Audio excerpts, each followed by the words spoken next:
Hi guys. As of I want to say December 24th, 8:35 a.m. That's when I'm recording this video. But I've had people like message me on Buy Me a Coffee. That's like the official platform I'm using. Until I like say otherwise, just look at the description for updates or the channel. Um, because things might change in the future, but as of right now, if you want a custom subliminal or a custom reading, look in the description at the Buy Me a Coffee link. I also have Etsy. However, I'm kind of taking a break from Etsy because I like Buy Me a Coffee a lot more. It's like it has so many different types of things. And they also have memberships, and I might start doing that. I also have the Subliminal channel. I think that's linked below, but it's called Virtual Healing Elixirs. That's the mother account for this one. That one's more for subliminals or any other type of like healing content. But yeah, I used to do readings on that account as well, but I just made a separate account because I just wanted it to be more organized and I wanted it to be two different aesthetics. So yeah, let's see what you need to hear. And I'm using the um, Finding Magic in the Mutane deck. I still have an AirPod in and I got headphones on. That hurts. Okay. Oh my gosh, I was so muffled that whole time because I couldn't even hear myself, but I didn't notice because I had whatever. I keep seeing this card in like another reading. I saw this one too. Okay, so this definitely read a message for you. We got shadow work. These are my real nails, guys. These are my real nails. Okay. I've always had long nails since I was a kid. Let's see what else you need to know. We're gonna take that one, and then we're just gonna get one more. Just trying to see what you need to know. What do you need to know? Okay, so as we said, the first card you have is shadow work. The second card you got is Solitude. And the third card you got is Make a Wish. Okay. What I'm getting is that now it is time for you to do some shadow work and possibly some I'm sorry, I'm gonna be real with you guys. I had to pause because I had a cough like really bad. For some reason, my allergies just started acting up like crazy. So maybe it relates to the message. Maybe you need to work on clearing your throat chakra. I say that a lot, but it just means that maybe someone doesn't know that this is for them. But just look up how to, clear your throat chakra. I know that if you're into like crystal, sodalite is supposed to be good for your throat chakra. Clearing it. And I believe, I'm not really great at chakras, but I believe that it represents like your confidence, your ability to speak up. So let's say like if you're having throat issues, like maybe like strep throat or you're coughing a lot. I'm not a medical professional, okay? But if you're stuttering a lot, I notice that happens with me. Like if I'm around somebody and let's say I start stuttering a lot, then it means like my throat chakra is kind of closing up, but it has something to do with like confidence, and I think anxiety or whatever it is. But yeah, just do your own research on it. But yeah, someone needs to clear their throat chakra. But what I'm getting from all these cards is that now is a time for you to basically do some shadow work. It's time for you to sit with yourself, maybe go into hermit mode or go into solitude and focus on what you really want out of life, as well as like maybe um do some journaling, um look at the different things in the past that have caused you trauma in some type of way, or just like kind of like um you have to do some inner work, some type of well, shadow work, some inner work. And I'm gonna pull from my healing deck just to give you like a prompt of what exactly you should be working on. I should do that right now just to get more info on what you need to work on specifically. Ugh, all these decks. Okay, it's gonna take a while, y'all. Virtual healing messages deck. Yep, that's fine. Oh, This one right here. Okay.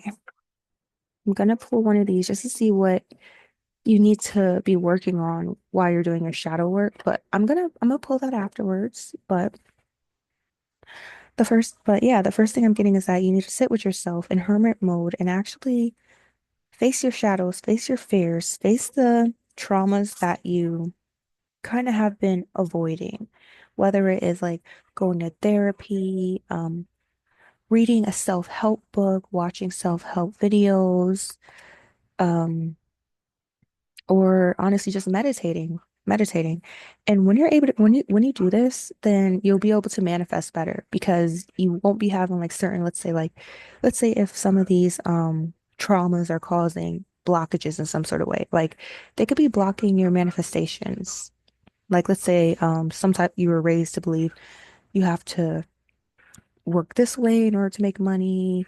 So you kind of have that belief. So it's kind of holding you back from fully meeting your potential to manifest what you want to manifest because you have some sort of limiting belief or some sort of trauma that's kind of like setting you back when it comes to your goals. So yeah, now it's important to just sit with yourself and do some journaling, some introspection, read a book, like a self-help book, on confidence or something that you need, or just do, or watch some videos, some audiobooks on YouTube and just work on your self-development. I think it's a time for that, especially if you live in an area where it's like cold now. Now is the time for you to just like snuggle up and work on yourself. Because I mean, a lot of people stay indoors during this season most of the time, anyways. So yeah, let's see specifically what you should be working on. I don't want to take all those, so I'm gonna put those back. But if they come back out, then I'll take them. Let's see.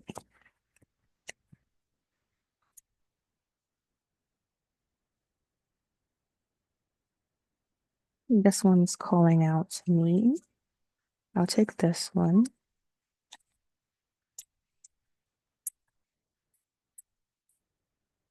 This one. I'll pull one more if needed. But first thing you got is home. Take the time to infuse your home with love, intention, and positive energy, making it a haven for healing and self-discovery. Literally, like what I just said. It's time for you to be indoors, be in hermit mode, snuggle up, get cozy, and do some inner work, some shadow work. And then you also got, okay, courage. Courage is holding you back from your manifestation. So that's what you have to do your shadow work on. Courage. Embrace the bravery within your heart and the boldness of your spirit as you navigate the uncertainties of life. Courage is not the absence of fear, but the willingness to act in spite of it. So, yeah, like I said, you have a limiting mindset that you have to work on. And this limiting mindset could be some sort of rooted in some sort of fear. Like, let's say you don't believe that you were raised to believe that you won't be able to accomplish something because it's a how you look. So now you're navigating life in that type of mindset of like, oh, I'm not going to be able to do this, that because of how I look. So you're just kind of like living in a shell of yourself and not actually pursuing certain goals. So therefore, it's holding you back from your manifestation. So it's time for you to, um, is the word deprogram? Deprogram or reprogram your mind to get rid of those negative beliefs. And as I said before, I have like a subliminal channel, Virtual Healing Elixirs. It's, it's doing pretty good. And I have like so many different video options. Just look at our catalog. There should be something that could help you with your situation. Like I think I have one like get rid of the fear of being seen. I can't think of them all. I have like maybe like 200 plus different subliminals, but look through the catalog and if you want it to be easier, you can also look through the different playlists I have on there. Like they have like there's some that are dedicated to like getting rid of negative energy or negative thoughts, beliefs. Then there's love subliminals. So you don't have to look through everything. So subliminals are very important when it comes to reprogramming your mind. So I 100% recommend one of those, even if it's not for me, you know. But be careful of who you watch subliminals from because you can't just trust anybody to make subliminals. That's why I started making subliminals because I was dealing with this same situation, the same thing, like negative beliefs, negative mindsets. So I got into watching subliminals and also I was into like reality shifting. So, but then I started hearing about how some people could put negative stuff in subliminals. And I'm like, why would you do that? Why would you do that? But then again, it's like, you know, not everybody's going to be thinking like me and think to not try to harm people. So I was like, at least I can trust myself. So I'm gonna make my own subliminals. And the thing is that people can use their intuition or, if they trust my subliminals, then they should watch it. If they don't trust it, then don't watch it. But at least I know that I could trust my own subliminals and I don't have to go to somebody else and yeah. So if you're interested in some subliminals, just use your discernment, okay? So yeah.